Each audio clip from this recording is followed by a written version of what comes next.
امت نے محشر میں جو پوچھ ڈالا، بتائے وہ سنت میں کیا تو نے پایا، تماشائی مت بن خبردار ہو جا، ابھی وقت فرصت ہے بیدار ہو جا۔ سبحان اللہ سبحان اللہ۔ ہاتھ اٹھائیے، وعدہ کیجئے انشاءاللہ بیٹا کی شادی فری نہیں ہوگی انشاءاللہ۔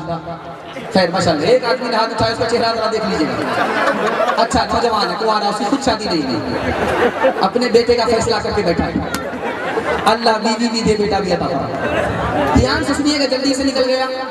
آپ کی پیشانی چمک رہی ہے اور گھر میں آپ کی جوان بیٹی ہے، میں دل سے دعا کرتا ہوں اللہ غیر سے مناسب جوڑے کا انتظام کرتا ہے۔ 5واں پیغام مدرسے کے حوالے سے سنا رہا ہوں، آپ لوگ سننے کے لیے تیار ہیں؟ ہاتھ اٹھائیے انشاءاللہ۔ انشاءاللہ۔ مدرسے کی جب تعداد بڑھتی ہے تو لوگ چائے پان کی دکان پر برا بھلا کہتے ہیں، ایک مدرسہ تو تھا ہی، کہاں سے دوسرا مدرسہ بنا دیا؟ اس کا جواب دیا حضرت تھانوی نے۔ ایک ٹرین کو دیکھیں گے، اس میں سنگل انجن ہے، اس کی طاقت کم ہوتی ہے، اور ایک ٹرین ہوتی ہے مال گاڑی، اس میں ڈبل انجن، طاقت بڑھ جاتی ہے۔ ارے ادھر انجن ڈبل ہو جائے طاقت بڑھ جائے، ادھر مدرسہ زیادہ ہوگا علمی طاقت بڑھ جائے۔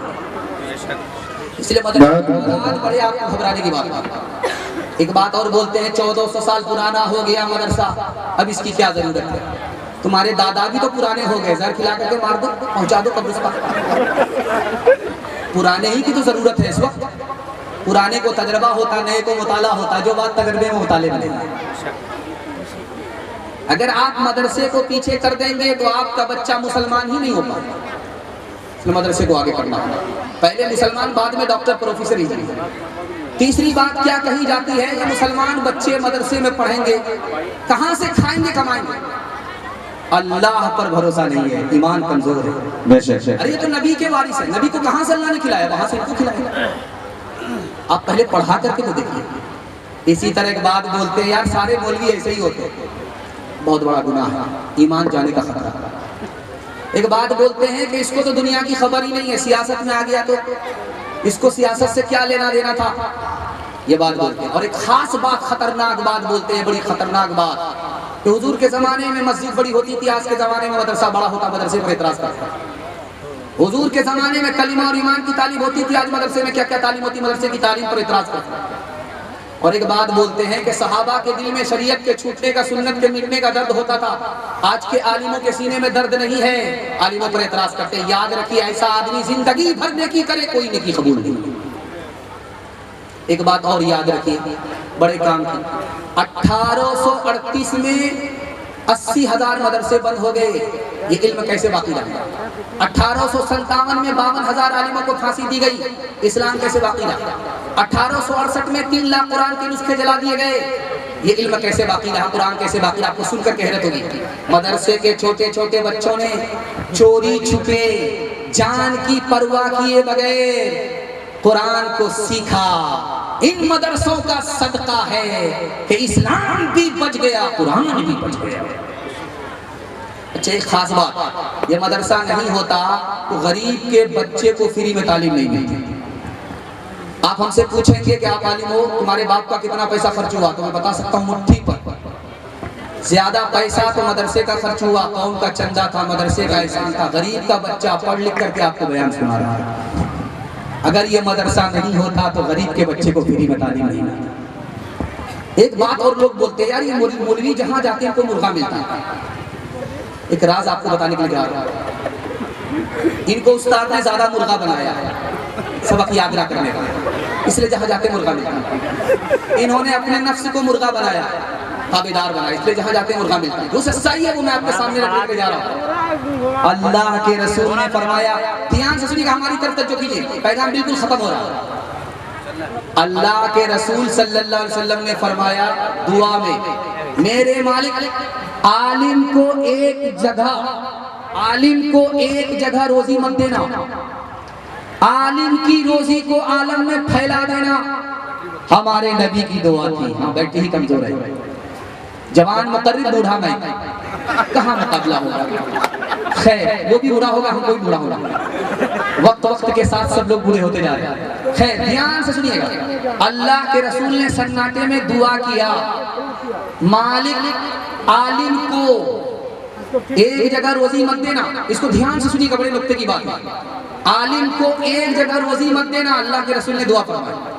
عالم کی روزی کو عالم میں پھیلا دینا، تاکہ جب عالم اپنی روزی کھانے کے لیے جائے تو میرے دین کو عالم میں پھیلا دے۔ ہاتھ اٹھا کر کے وعدہ کیجئے، ڈاکٹر کا فیس نقد ہوگا، مدرسے کا چندہ ادھار ہوگا انشاءاللہ۔ بالکل صحیح، چار آدمی ہاتھ اٹھا دیجئے۔ ہر دم برس رہے ہیں انوار مدرسوں میں، آ کر تو کوئی دیکھے ایک بار مدرسوں میں، ہر پل محبتوں کا اظہار مدرسوں میں، گفتار مدرسوں میں، کردار مدرسوں میں، دن بھر تلاوتیں ہیں، دن بھر تلاوتیں ہیں، شب بھر عبادتیں ہیں، ہوتا نہیں کوئی دن اتوار مدرسوں میں، ہوتا نہیں کوئی دن اتوار مدرسوں میں۔ پیغام ختم ہو رہا ہے، دنیا اور آخرت کے حوالے سے پیغام آپ کی خدمت میں آ رہا ہے۔ ہاتھ اٹھا کر کے وعدہ کیجئے، پیشاب پاخانہ روک کر کے بھی بیٹھیں گے، چترویدی صاحب کو سنیں گے، ہاتھ اٹھائیے انشاءاللہ۔ یہ غلطی مت کیجئے گا، اوپر سے ہی لائسنس ملا ہوا، جہاں پیشاب پاخانہ لگے 9-11 ہو جائیے، ہاں گھر مت جائیے، واپس آ جائیے۔ دھیان سے سنیے گا، جلدی سے نکل جائے گا۔ دنیا اور آخرت کے حوالے سے ہمارے 4 دشمن ہیں، ایک دشمن ہمارا نہیں ہے، 4 دشمن۔ 3 دشمن تو نظر آتے ہیں، ایک دشمن نظر نہیں آتا۔ 4 دشمن ہمارے ہیں، بہت دھیان سنیے گا، اللہ آپ کے علم میں اضافہ فرمائے، میرے مطالعہ کو زیادہ فرمائے۔ سب سے بڑا دشمن اجنبی عورت ہے۔ آپ دیکھ رہے ہیں یہ جو جلسہ ہوا ہے، مرد کا بھی راستہ ایک ہے، عورت کا بھی راستہ ایک ہے۔ امام بخاری کی صحیح بخاری دیکھ لیجئے آپ، اس میں لکھا ہے کہ عورت اگر باہر سے جلسہ کے لیے آئے، گھر سے باہر نکلے تو خوشبو لگا کر کے نہ آئے، اور برقعے میں آئے، زیور پہن کر کے نہ آئے، الگ راستے سے آئے، الگ راستے سے جائے۔ اب آپ نے دیکھا کہ زیور پہن کر کے بھی عورت آ رہی ہے، خوشبو لگا کر کے بھی آ رہی ہے، برقعے میں بھی نہیں ہے، ایک ہی راستے سے آ رہی ہے، ایک ہی راستے سے جا رہی ہے، جلسہ سن کر کے بھی گناہ ہوگا۔ امام بخاری رحمۃ اللہ علیہ۔ اس لیے میں ہاتھ جوڑ کر کے آپ لوگوں سے کہتا ہوں، 2 بات کہوں گا۔ پہلی بات تو یہ ہے کہ جب جلسہ کیجئے تو دن میں صرف عورت کو بلائیے، ایک بیان کرا